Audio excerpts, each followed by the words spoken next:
အားလုံးပဲမင်္ဂလာပါခင်ဗျာ Football Forever Channel မှာပြန်လည်ကြိုဆိုလိုက်ပါတယ်ဒီနေ့မှာတော့ပြီးခဲ့တဲ့ဘောလုံးရာသီက Premier League အကောင်းဆုံးတွင်69ကိုပြန်လည်ခန်းစားကြည့်ကြပါမယ်ဘောလုံးအကြောင်းအရာတွေကိုအမြဲတင်ဆက်ပေးသွားမှာဖြစ်လို့ Channel လေးကို Subscribe လုပ်ပေးသွားကြဖို့တောင်းဆိုပါတယ်ခင်ဗျာကျွန်တော်တယောက်တည်းရဲ့အမြင်ဖြစ်တဲ့အတွက်ဘော်ဒါတို့အနေနဲ့စိတ်ကြိုက်အမြင်ကွဲလွဲနိုင်ပါတယ်ကဲစလိုက်ရအောင်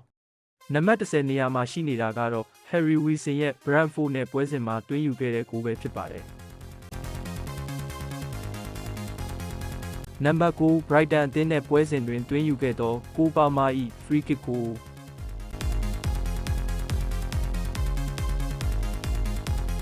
နံပါတ်10 Matteo Kovacic ၏ Chelsea အသင်းဘက်သို့တွင်းယူခဲ့သောတွင်းကို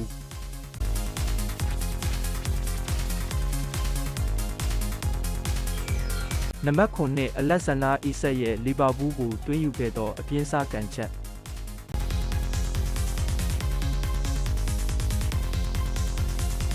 နံပါတ်6 Danny Welbeck ရဲ့ Nottingham Forest အသင်းဘက်ကိုတွင်းယူခဲ့သော free kick ကိုနံပါတ်5 Brian Mbeumo ရဲ့ Tottenham အသင်းကိုတွင်းယူခဲ့သော volley ကန်ချက်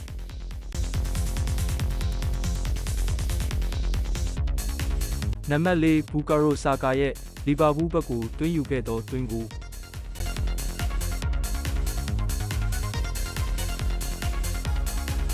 နံပါတ်3 Mane ရဲ့ Crystal Palace ဘက်ကိုတွင်းယူခဲ့သောအဝေးကန်ချက်